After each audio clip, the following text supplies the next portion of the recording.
I must confess right at the start that I like the way the Kolkata Knight Riders play cricket. I think they've got the heart in the right place. They fill the stadiums, a lot of emotion associated with them.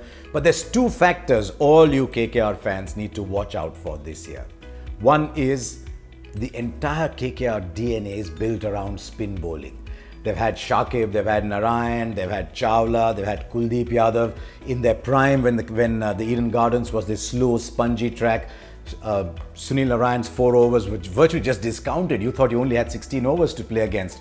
Now all of a sudden Saurav Ganguly's made that a completely different track. And so can they adjust their entire style and play with seam bowlers instead of a preponderance of spin bowlers? And that brings me to point 2. No Andre Russell. What a player he's been for them. Whether he's batting at 5, 6 or 7, it doesn't matter. He plays those cameos that turn things around.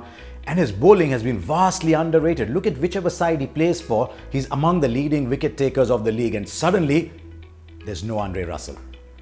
They've tried to cover that up with Chris Woakes, who I think is a fantastic test cricketer. He's a very good limited overs one-day player.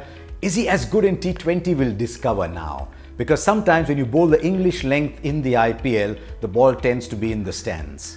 So Woakes will have a big role to play for them, and I'd love them to use Shakib Al Hasan a lot better. I think he's among the top players in the world, but somehow they've always not quite put Shakib in the forefront. I see him as a key to this lineup. The big issue for them though is if they're going to play fast bowling, do they play Yusuf Pathan kind of player or do they play a Rishi Dhawan kind of player? Do they play Sunil Narayan? Is unthinkable. KKR, and you think of Sunil Narayan first, or do they go for someone like Trent Boult, who's again in pretty good form? I hope the injury niggles are gone and he'll give them the end overs that they so desperately need along with Chris Woakes. They're very bullish on Chris Lynn. If some of you saw the Big Bash, you look at Chris Lynn and you say, wow.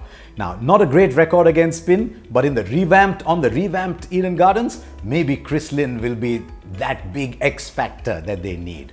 My other little concern for KKR is their Indian core might just have seen its best days, and I'd love them for me to prove me wrong.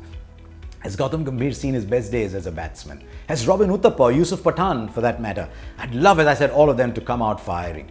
So, a few issues there for KKR to resolve, but this would be, in my view, their first 11 for their first game, and I'm assuming a seeming Eden Gardens track.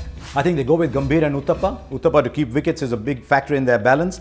Manish Pandey, Chris Lynn, Shakib Al Hasan, Surya Kumar Yadav and Chris Woakes. Now that's a pretty competitive top 7. Now let's see what happens thereafter. I've gone in with Rishi Dhawan at number 8, maybe not to bowl 4 overs, but maybe to give them 2 or 3, on a good day to give them 4. And then I've got Piyush Chawla in there because he's been a really good player for them and bowls those middle overs really well, gets some key runs at the end, and Umesh Yadav and Trent Boult. Umesh Yadav not been the finest T20 player, but he's been in good form, and then they've got Trent Boult. So to take care of the seam, they've got Woakes, Yadav and Boult. They've still got a bit of spin bowling support. I also hope they can find some way to play Kuldeep Yadav. I've been bullish on Kuldeep Yadav for a while. So I won't be surprised if that late spinner slot that I thought about Chawla might go to Kuldeep Yadav from time to time, and that'll be good for the side to have that kind of competition. This, I think, is the team that KKR will go in for. No Yusuf Pathan, no Andre Russell, but time moves on.